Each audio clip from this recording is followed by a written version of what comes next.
नमस्कार, मी डॉक्टर सचिन पावडे, बालरोग तज्ज्ञ व अध्यक्ष वैद्यकीय जनजागृती मंच वर्धा. मित्रांनो, सध्या वाढत्या तापमानामुळे उष्माघाताचे खूप सारे रुग्ण मागील काही दिवसांमध्ये दिसत आहेत. उष्माघात म्हणजे नेमकं काय आणि कशामुळे होतं आपण जाणून घेऊया.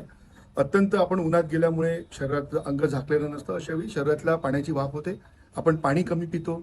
मग शरीरातलं पाणी कमी होतं, शरीरातले क्षार कमी होतात आणि मग शरीरातलं टेम्परेचर एकदम वाढायला लागतं. एकदम 103, 104, 105 असा ताप जातो. त्याला आपण उष्माघात म्हणतो.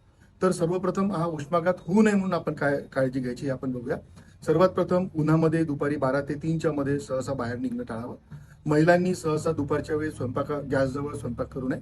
पाणी भरपूर प्यावं, इतकं पाणी प्यावं की तोंड कोंड पडणार नाही आणि तहान नसताना सुद्धा उन्हाळ्याच्या दिवसात सारखं सारखं पाणी प्यावं. ओआरएसचा वापर केला तर अधिक चांगलं. लिंबू, साखर, मीठ जर घेतलं तर ते सुद्धा अधिक चांगलं.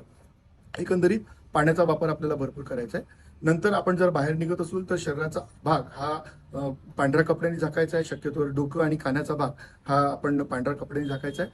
आपल्याला कपडे सैल घालायचे म्हणजे शरीरात हवा खेळती राहिली पाहिजे. आणि जर उष्माघात झाला तर यासाठी नेमकी काय काळजी ते आपण बघूया.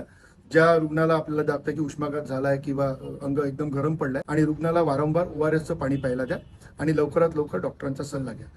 ही काळजी घ्या, कारण ऊन पुन्हा वाढणार आहे आणि असे उष्माघात आपल्याला आपल्या घरच्या कुटुंबियांना होऊ नये म्हणून आपण काळजी घ्यायची आहे आणि ही माहिती इतरांना सुद्धा सांगायची आहे. धन्यवाद.